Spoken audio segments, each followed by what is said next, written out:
And yeah, let's get into the question of the wokeness and the emasculating of the male leads. How did you find that culture? Was it distracting, or should we be big enough to tolerate it? It was annoying. I wouldn't even say distracting. I'm easily. This is the other problem: is going into a film with as wide open a mind as you possibly can now is very difficult, and you immediately annoy me. I know you're annoying other elements of the audience when this happens.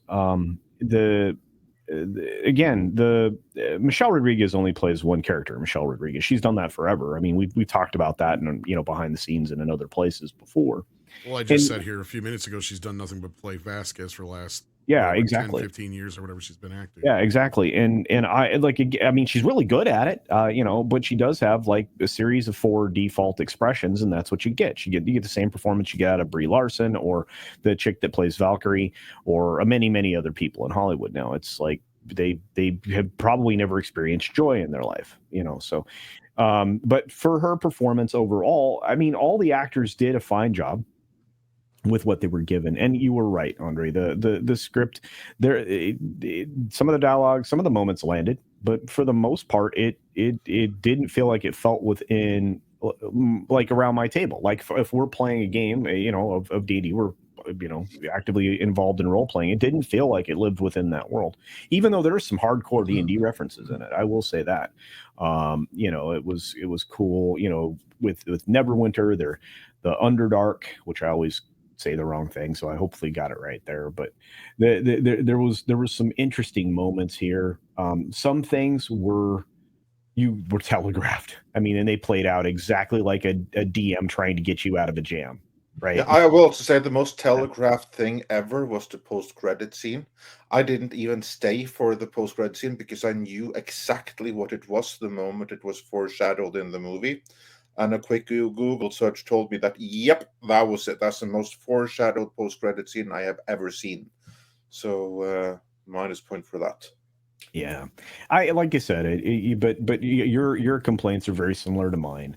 Um, and there wasn't a moment when the ladies were challenged in the film.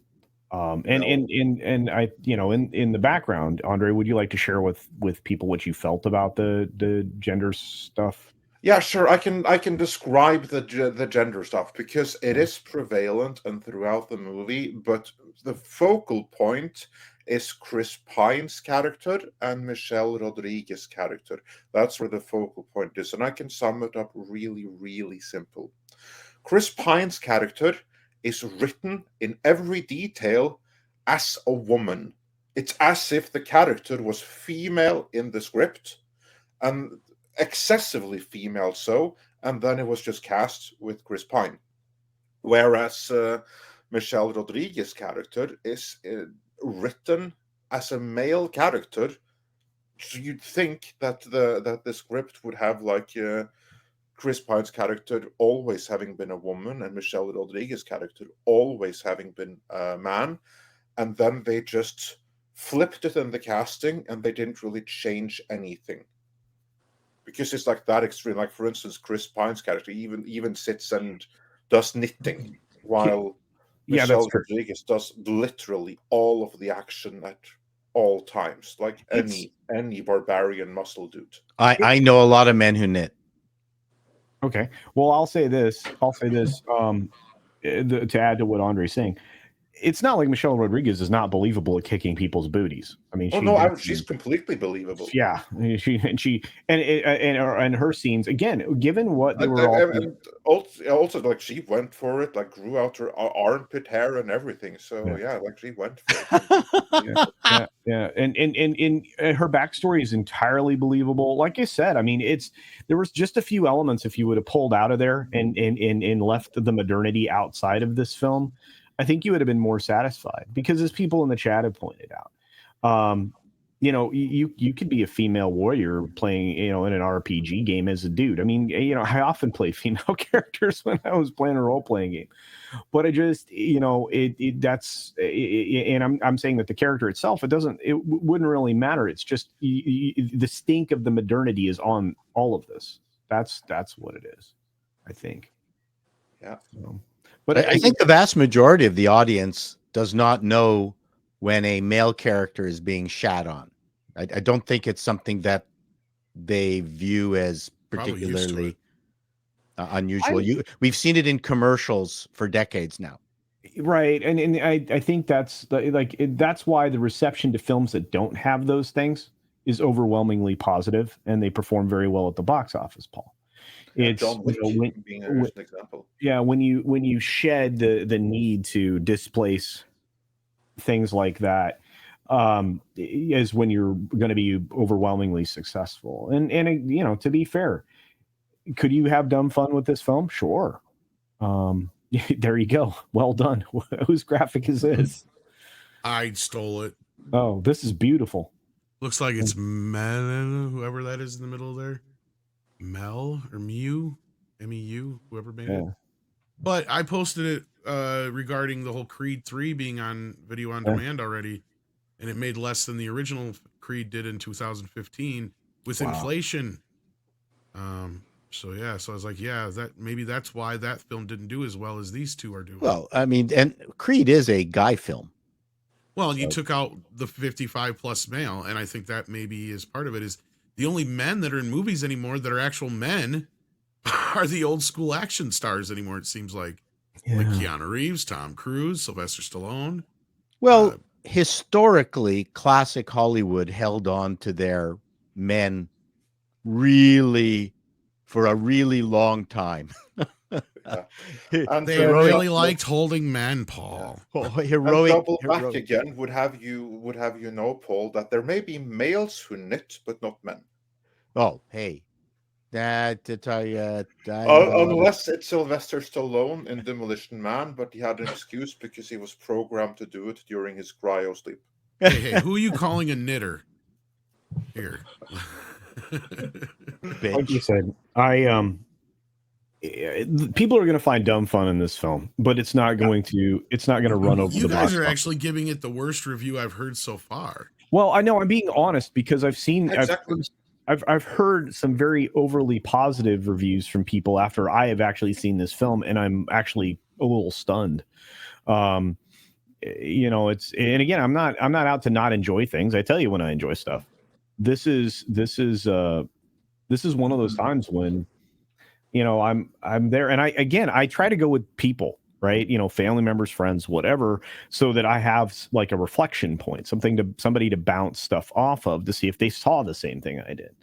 And these are people from all walks of life, political positions, et cetera, et cetera. So, I mean, I'm in a fortunate position where I still am friends with people I don't necessarily always agree with. So when I see something with them, I can trust that maybe if we're seeing the same thing, then I'm not imagining ghosts, which is something we, see as a real problem now. I mean, you see some. Well, I said that in a video. I'm concerned about imagining ghosts.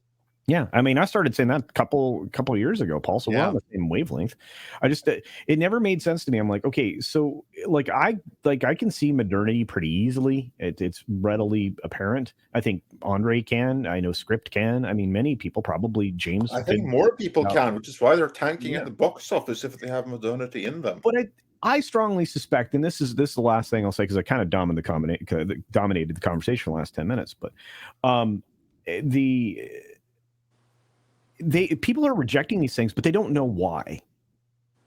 I think they are unaware of things, why they're happening, which is why I suggest that the reason that the action films like the graphic Tom brought up are so successful, and I think the audience is like, they're not completely clueless. They just don't quite understand what's been happening to their entertainment for the last 9 years specifically, and for a longer period of time, obviously, in advertisements and such. And I think it's very easy. It's very easy to take that instinct and then apply it to other things. Well, that looks like this other film I did not like. Well, yeah, because it's all chock full of the same stuff. So I think you're going to see that. And I think they knew up front that this film wasn't going to perform well financially. I do doubt that it'll get anywhere close to a profit. I think if the preview numbers that came out today are also indicative and include the advanced screenings that Tom was referring to that Amazon was doing in conjunction with some theaters, I think this film's in real trouble because it's under $6 million. It has a good Rotten Tomatoes. Not that it is. That is the font of all our. I can explain the good Rotten Tomatoes. The critics will love it because of the gender roles, because the gender roles have been completely flipped now. And I'm not saying one bad word about Michelle Rodriguez, because she was awesome. She was great. She always is, and this is her best role, one of her best roles. She's fantastic. The one that really got the bad end of the stick here was Chris Pine.